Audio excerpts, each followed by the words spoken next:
क्यों भैया? हाँ, फोन पे ही पता, ज्यादा बिजी बिजी जा रहा मतलब है लफड़ा। हाँ, इसलिए माताएं हर 1 घंटे फोन लगा के चेक करती, बिजी तो नहीं है, हाँ क्लियर है, लाइन मिल रही है। हो सकता पति ने पड़ोसन के लिए दूसरा मोबाइल रखा हो। नहीं, ठीक है, नहीं, आज का आदमी बड़ा होशियार है। लेकिन कितना भी चतुर कोई हो, चाहे स्त्री चाहे पुरुष, कहते ना ये चीजें छिपती नहीं है। इश्क छिपता नहीं है, प्यार व्यार ये छिपता नहीं है। आपका कोई प्यार व्यार तो नहीं, चक्कर तो नहीं किसी से? नहीं। और आपका शादी होगी? नहीं। आपकी विवाह नहीं हुआ? और आपका हो गया विवाह? और तो कहीं नहीं चक्कर। तो पति पत्नी के रिश्ते मधुर और मजबूत होने चाहिए, और उस रिश्ते की मजबूती में एक चीज ज्यादा काम करती है, वो है विश्वास, भरोसा। हम आप पे भरोसा करें, आप हम पे करो, तब रिश्ते बढ़िया होते हैं। इसलिए रिश्तों में ये सब चीजें चाहिए। महाभारत के युद्ध में न्याय करने में देर लग गई, महाभारत हो गया। न्याय कर देते, पांडवों का हक पांडवों को दे देते, जमीन बांट देते धृतराष्ट्र, तो महाभारत ही ना होता। युद्ध ना हो, कोशिश करो कि लड़ाई ना करना पड़े। कोई भी रिश्ता हो, दोस्त से, मित्र से, किसी से लड़ाई वड़ाई करने की जरूरत ना पड़े। महाभारत का युद्ध हुआ, 99 कौरव मारे गए। दुर्योधन ने अश्वत्थामा को सेनापति बनाया, द्रौपदी के 5 बच्चों को जाकर अश्वत्थामा ने मार दिया। द्रौपदी के 5 बच्चे मारे गए। अर्जुन ने अश्वत्थामा को पकड़ना चाहा, ब्रह्मास्त्र चलाया, अश्वत्थामा ने उस ब्रह्मास्त्र को चलाया, अर्जुन ने भी भगवान के कहने से चलाया। दोनों शांत भये, अश्वत्थामा को पकड़कर द्रौपदी के सामने लाकर खड़ा किया। द्रौपदी, तेरे पुत्र का हत्यारा तेरे सामने है, तुम जो दंड देना चाहो सो दे दो। क्या दंड दोगी? दे दो दंड। कोई दंड नहीं। द्रौपदी ने कहा, इसे छोड़ दो, क्या इसे मार देने से मेरे मरे हुए बच्चे जीवित हो जाएंगे? अश्वत्थामा को द्रौपदी ने कहा, छोड़ दिया जाए। ऐसी दया की मूर्ति माता द्रौपदी है। दया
3 बार भोजन भजन 1 बार, इसमें भी आते हैं संकट 1000।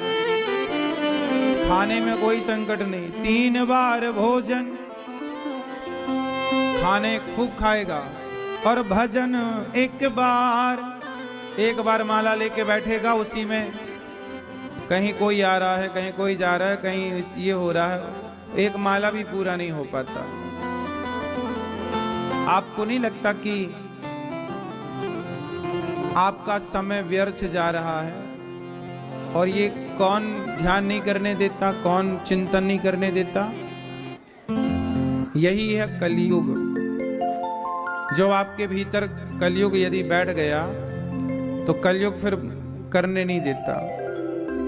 झूठ कपट व्यवहार से दिन भर झूठ कपट किया, सवेरा शाम दिन भर झूठ कपट, 1 बार भी प्रेम से लिया न हरि का नाम, और इसमें करता है लाखों बहाना रे बहाना। अरे बाद में करेंगे, ये कोई उम्र है भजन करने की?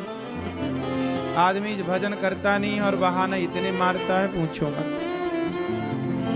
धन दौलत से एक दिन खाली होगा हाथ, अंत समय भगवान का भजन चलेगा साथ। उभर ले भक्ति का, उभर ले भक्ति का दिल में खजाना रे, भर ले भक्ति का दिल में खजाना रे। कृष्ण प्यारे को तूने नहीं जाना रे, जो करना है जल्द कर, क्यों बैठा है मौन, पल में प्रलय होएगी, कल की जाने कौन। व्यर्थ अब तो ना जीवन गवाना रे, अब जीवन न गवाओ,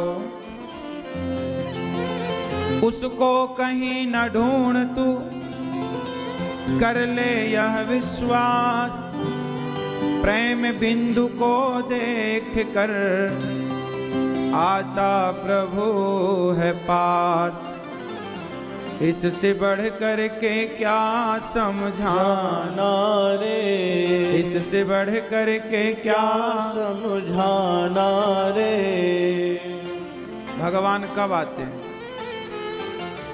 जब प्रेम बिंदु अर्थात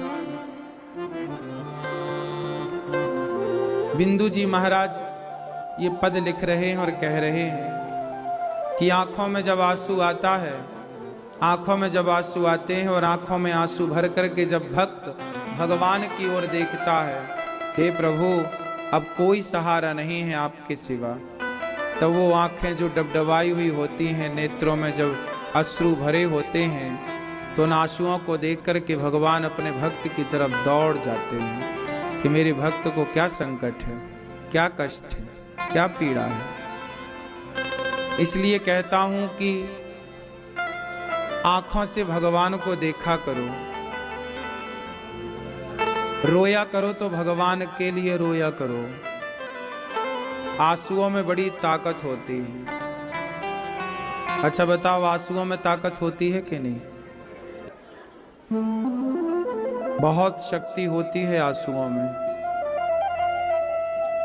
पति अपनी पत्नी को देख ले रोता हुआ तो उसको बेचैनी हो जाती है कि क्या हो गया।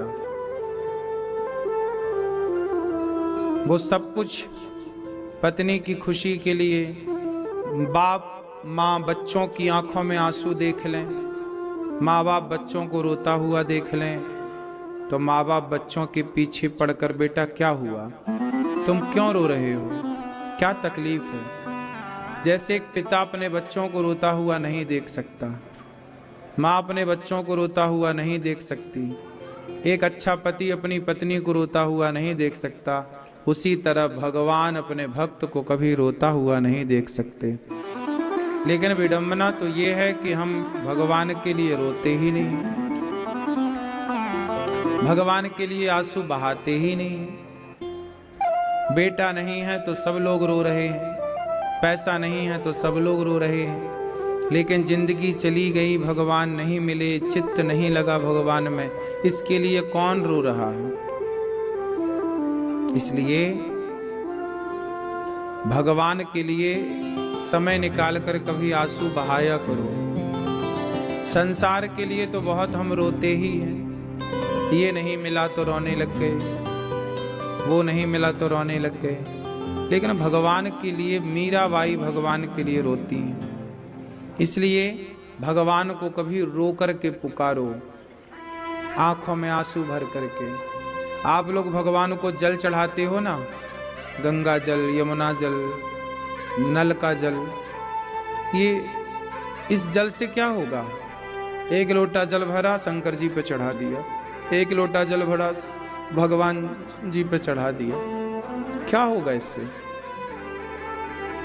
चढ़ाना ही है तो एक लोटा जल ना चढ़ाओ, एक बूंद आंसू, नेत्रों का एक बूंद जल चढ़ा दो। भगवान के मंदिर जाओ और भगवान को देखकर भगवान की याद में रो देना, हे प्रभु कब दर्शन होंगे, उनकी याद में रो पड़ना, यही जल चढ़ाना है। उनके लिए रोया कब आपने? लोटा भर पानी चढ़ाना क्या बड़ी बात है, चढ़ा ही रही है दुनिया।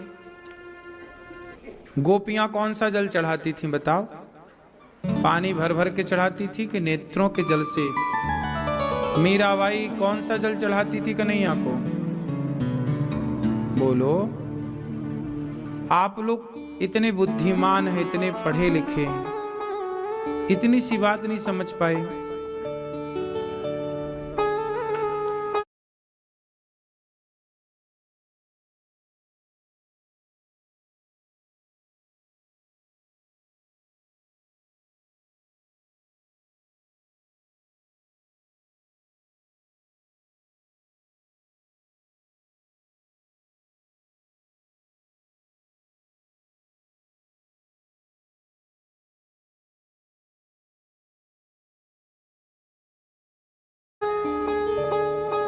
जल चढ़ाना है कौन सा?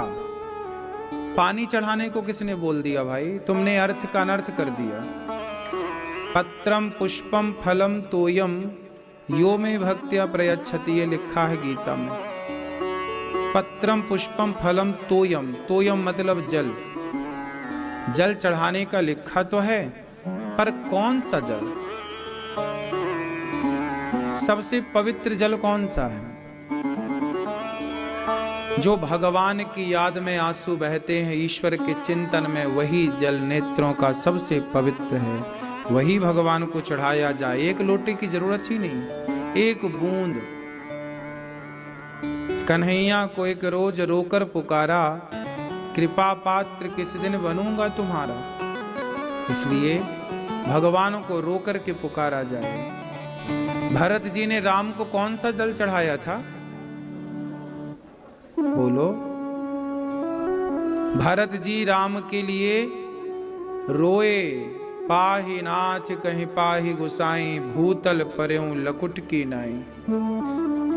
भरत जी रोए हैं राम के लिए। दशरथ जी ने राम को कौन सा जल चढ़ाया? राम राम हा राम कही, राम राम कही राम। राम राम कहते दशरथ जी आंसू में, हा रघुनंदन प्राण प्रीते, तुम बिन जियत बहुत दिन बीते।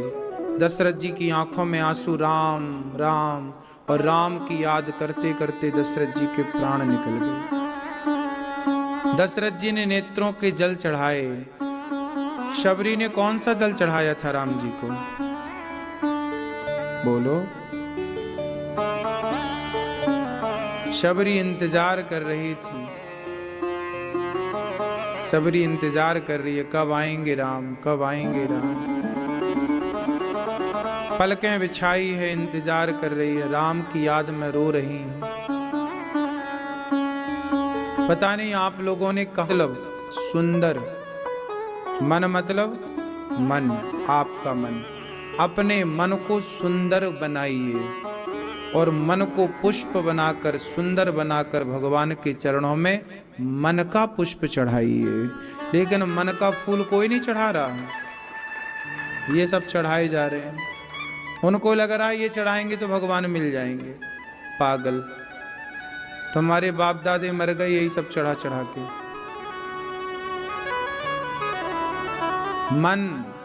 मन कहाँ चढ़ा है? मन तो कहीं और चढ़ा हुआ है, कहीं और लगा हुआ है। मन कहीं और है और ये फूल चढ़ाओगे तो क्या पाओगे? पागलों की तरह हरकत करते हो। क्या कहते हैं राम जी? निर्मल मन जन सो मोहि पावा। भगवान को क्या चाहिए? निर्मल मन जन सो मोहि पावा, मोहि कपट छल छिद्र न भावा। अब निर्मल मन राम जी मांग रहे हैं कि तुम्हारे पास होए तो जरा अपना निर्मल मन हमें दे दो। अब तुम्हारा मन, तुम फूल चढ़ाए भाई, राम जी ये फूल ले लो, फूल ले। क्या करे आदमी? इसकी सब्जी बना के खाए? क्या करेगा? तुम्हें ही हम फूल चढ़ाएं 1 कुंटल रोज, तो तुम क्या करोगे? सारे झाड़ के फेंक दोगे? ये किस काम आएगा? फेंकने की काम आएगा। और क्या करेगा आदमी? बोलो। फूल का मतलब ये फूल नहीं था। सुमन चढ़ाओ भगवान को। पत्रम पुष्पम फलम पुष्पम। पुष्पम मतलब ये वाला पुष्प नहीं, मन को पुष्प बनाइए,